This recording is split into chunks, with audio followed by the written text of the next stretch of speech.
आपकी उम्र क्या? 30। 100 में से 30 गए, कितने रह गए दोस्त? 70।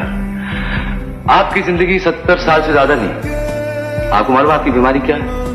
आपकी बॉडी, जिस्म, शरीर जो कि आहिस्ता आहिस्ता खत्म हो रहा। आप कहना क्या चाहते हैं? यही कि क्या फर्क है 70 साल और 6 महीने में। मौत एक पल है बाबू मोशाए, आने वाले 6 महीने में जो लाखों पल में जीने वाला उसका क्या होगा?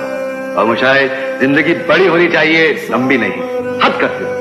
मौत के डर से अगर जिंदा रहना छोड़ दिया तो मौत किसे कहते हैं? बाबू मोशाए, जब तक जिंदा हूं तब तक मरा नहीं, जब मर गया साला मैं ही नहीं, तो फिर डर किस बात का?